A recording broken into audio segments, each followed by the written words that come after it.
The second part of all this stuff is figuring out who are the people, services, places that you want to be in front of, who you want to notice you, who you want to see that you have this thing that's of value.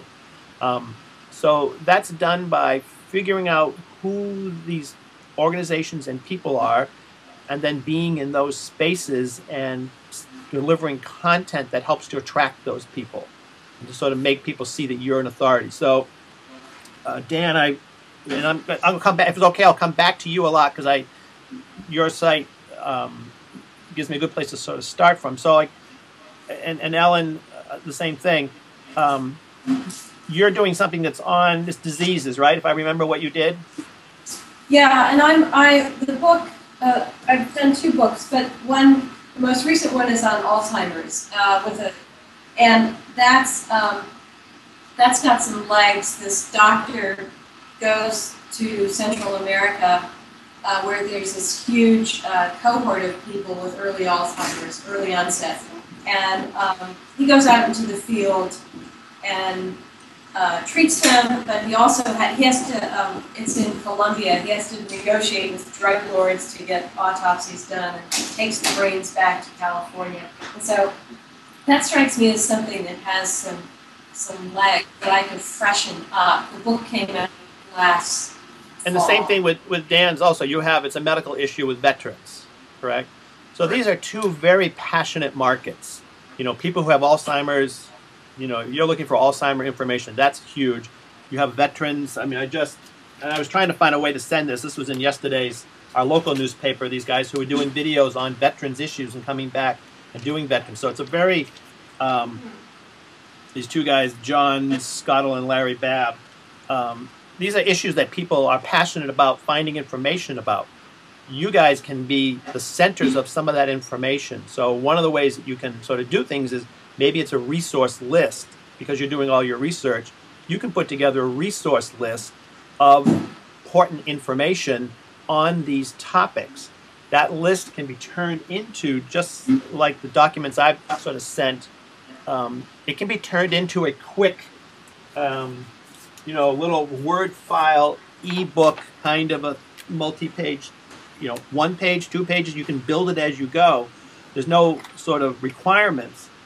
But that kind of information can then be put on your website, and people can download that.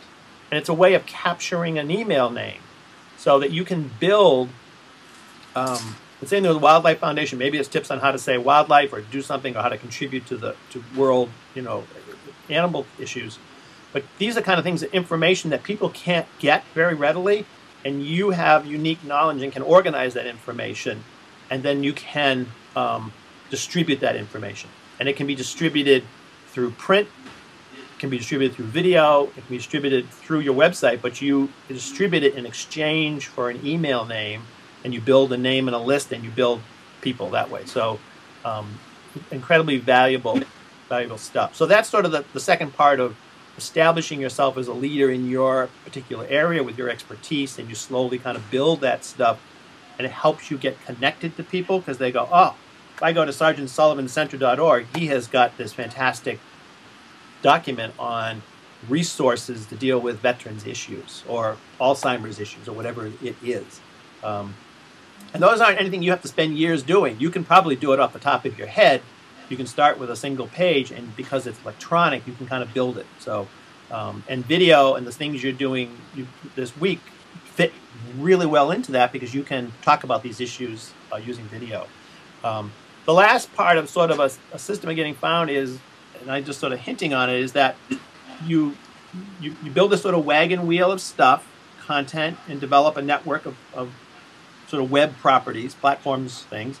You sort of establish yourself as a leader, and then you try to figure out how can I use what I've done to either sell products, promote services, help with my cause, whatever. These things all feed back into each other. So you're content producers. All you guys are content producers, which is a really hard thing to do. It may seem obvious. You can take the camera out and do something, but in the big world, there aren't very many people who are really doing that, and you now have those skills to do that. So some of the keys to do all these things is looking at many different platforms, and I really just sort of touch on the main ones. There's going to be unique ones for your particular industry or market, but it's LinkedIn, it's Facebook, it's Google Plus, it's YouTube, it's Picasa. It's the main ones that in the news. Start with those. That's a great place to start. That's where the most people are. You want to be where the most people are. And then I'm sure there are some selective ones in your particular markets. You know what they are, where you also want to be. You want to be a contributor to the conversation. You don't want to be, trying to push your stuff in and try to ram it. You want to be adding to it. And here are some of the sort of 3 key points on all this that a lot of people don't do. And we have one of the handouts is on YouTube, is creating clear paths back to your home. So when you're on Facebook, when you put pictures on Picasa, when you put videos on YouTube, it's giving the viewer a very clear path back. So that means good descriptive copy, live web addresses, maybe an email address. One of the key things I see that people do so much, and I'm guilty of it, and everybody is when you sign up on these services, you're usually doing it as a reaction to somebody inviting you. And then you get stuck with all these windows you have to fill in with these little boxes and a profile and the things and where'd you go to school and what's your favorite music and all this stuff. You kind of go through it as quick as you can. You get to the service and you never go back to that area. That is unbelievably important, is to fill in all those boxes that these services give you. So if it's LinkedIn, it's fill in everything with good, clean copy that's correct, has your right name, has a good, quick description about who you are. And this applies to all the platforms. They all have this feature in them. It's just people just don't fill the stuff in. But if you do, you'll give a clear path for somebody to contact you, to get back to you. And so, if Dan, I'm going to just be a little bit critical on your website, if that's okay. Just a few comments. So if I look at Dan's website, sergeantsullivancenter.org, on the bottom of every page should be a name, a contact, a web address. Think of each page as a unique thing. If I printed out that page and I handed it to somebody, I should be able to contact you. Everything should be there. So it should be a standard footer if you're doing a website. The navigation should be down there. That's Google best practices, but also all your contact information, a phone number, your address if that's important. Everything that you need to do. It is on your Contact Us page, but it isn't on every page, and it should be on every single page. And that applies in LinkedIn, in Facebook, in Google. Google Plus now is really focusing on the profile, who you are. It's really just filling in the boxes. If you notice, if you search on your name or any professional name in Google now, Google pulls up your LinkedIn profile if you're on LinkedIn. It shows up usually on the first page. It treats that with a lot of authority. People are doing research on you. They're going to click on that. If you're not filled in, then they just go to the next person. So that's a key thing. Another thing is that... Bruce, can I interrupt for a second? So, for example, when I put something on Facebook, when I put like a picture of the pictures that I've been making while you've been talking, we've been listening, are you saying that I should include my email address or my website on that post? So I'm going to go. Let me go to Facebook here. Not necessarily on the post, though it can be on the post, but mostly it's around it. So let me just go to Facebook for a second. So if I go, let me go here, sign in. If I go, I'm going to go to Bill Gentile. I'm going to go to the Backpack Journalism. Just get to it. Okay, so your posts have been coming through. So I'm going to just search on Backpack Journalism. Okay, so there it is. Okay. So now I'm on that page. If I go let me see. I want to get to here. Looking for the info box. Let's see. Artist.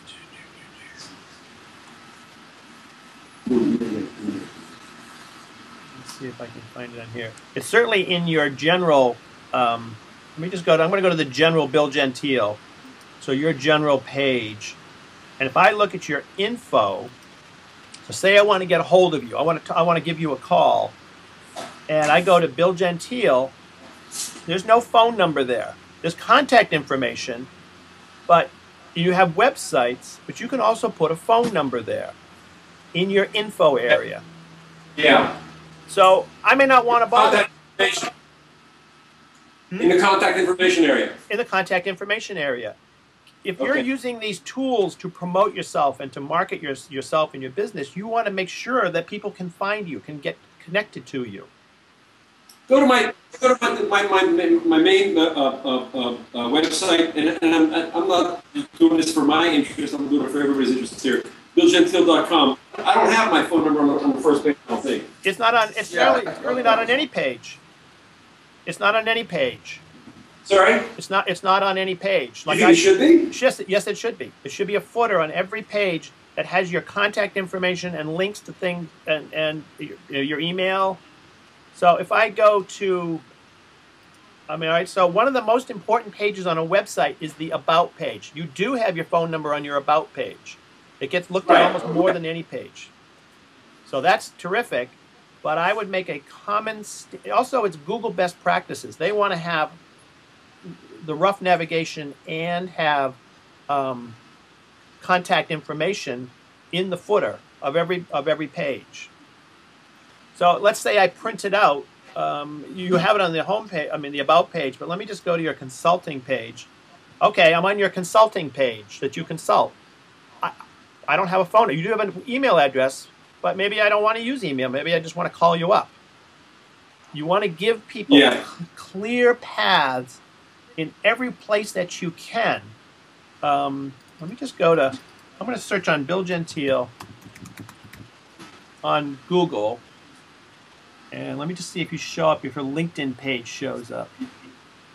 Okay, so just go to Google and type in Bill Gentile.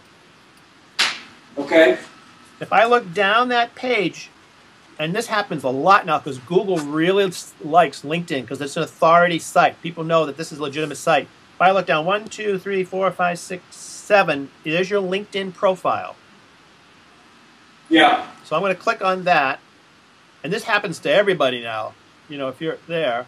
So there's Bill Gentile, and I'm going to click on you,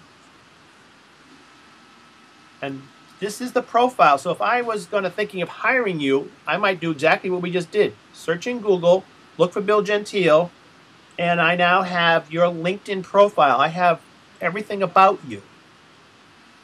Is this what you want people to see? Is there enough here? Can I find you? Can I get hold of you? Can I call you up on the phone?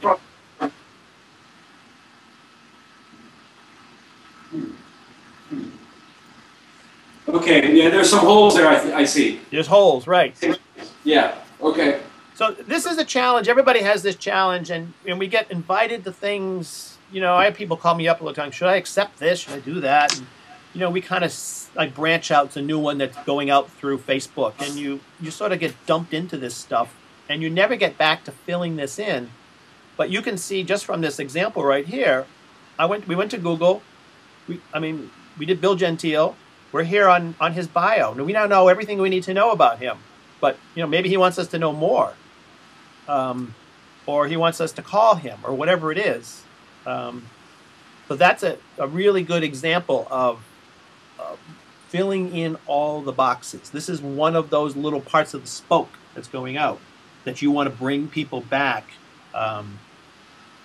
Here's something you did do that a lot of people don't do is in the websites on your LinkedIn page, you actually put the website instead of just saying site or something. I think the default just says website. You actually retyped that. It's up in the top section, that light blue section up at the top. So pretty important stuff. Which one are you talking about? Ellen Tripp was asking. So if I look up at the top where it says Bill Gentile, up in LinkedIn, this the light sort of box, that 3-inch deep box. You'll see it says journalism professor, contact Ohio University, personal website. You can edit that to say BillGentile.com. You do have live right on the site where it says personal website. You can change, go into edit, change that, and make it say BillGentile.com. Or like your Twitter handle, you can make that. That probably is what your Twitter handle is. So those can be created, but more of it's just filling in all this information that is important to you and making sure that people can see you.